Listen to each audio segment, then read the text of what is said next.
নমস্কার। আজ আমরা সোজা ডুব দেব বাংলা সাহিত্যের এক হাসির সাগরে, আর সেখান থেকে তুলে আনব আমাদের সবার প্রিয় পটলডাঙ্গার টেনিদাকে।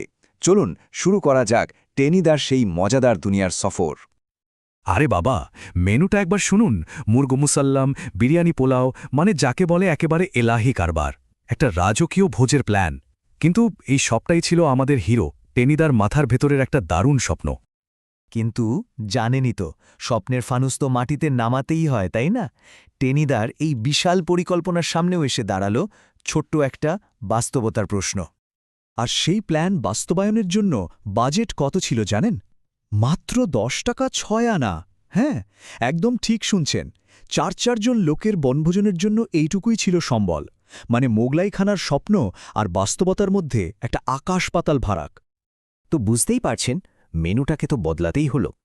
সেই রাজকীয় খানাপিনা বদলে শেষমেশ ঠিক হলো খিচুড়ি, আলু ভাজা আর মাছের ঝোল হবে।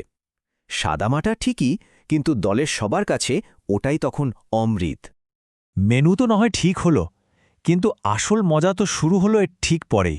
মানে ওদের বনভোজনের অভিযানটা শুরু হতেই একের পর এক যা মজার মজার ঘটনা ঘটতে লাগল।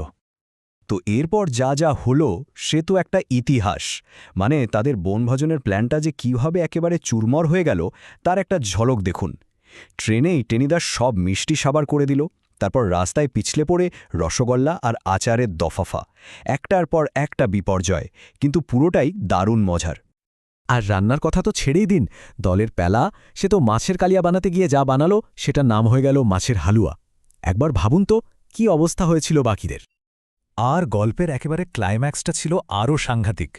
টেনিদা যখন আয়েশ করে ঘুমাচ্ছিল, তখন একদল বাদর এসে তাদের বাকি চাল ডালও নিয়ে চম্পট দিল। মানে প্রকৃতিও যেন তাদের সাথে একটু মজা করে নিল। আচ্ছা, এই যে এত কাণ্ড কারখানা, এই বিশৃঙ্খল অভিযানের কেন্দ্রে যে চরিত্রগুলো, তারা আসলে কারা? তো চলুন এবার আলাপ করা যাক কলকাতার পটলডাঙ্গার সেই বিখ্যাত চার মূর্তির সঙ্গে। এই চার বন্ধুর অবিচ্ছেদ্য দলটাই কিন্তু এই সমস্ত গল্পের আসল প্রাণ। নেতা টেনিদা, গল্পকথক প্যালা, বুদ্ধিমান ক্যাবলা আর শক্তিশালী হাবুল। কিন্তু এই যে এত মজার সব চরিত্র, এই অবিস্মরণীয় বন্ধুদের দল, এর পেছনের মূল কারিগরটা কে ছিলেন জানেন? এই অসাধারণ চরিত্রগুলোর স্রষ্টা হলেন স্বয়ং নারায়ণ গঙ্গোপাধ্যায়। তিনি শুধু একজন বিখ্যাত লেখকই ছিলেন না, ছিলেন কলকাতা বিশ্ববিদ্যালয়ের একজন অধ্যাপকও। তার কলমের জোরেই বাংলা সাহিত্য এমন দারুণ সব চরিত্র পেয়েছে। তার জীবনটাই ছিল সাহিত্য আর শিক্ষাকে ঘিরে।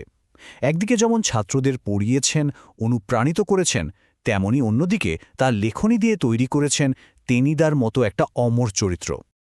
কিন্তু এখানে একটা খুব আকর্ষণীয় তথ্য আছে। এই যে আমাদের বিশাল ব্যক্তিত্বের টেনিদা, এই চরিত্রটা কিন্তু একজন বাস্তব মানুষের থেকে অনুপ্রাণিত। হ্যাঁ, লেখকের নিজের বাড়িওয়ালাই ছিলেন এর অনুপ্রেরণা।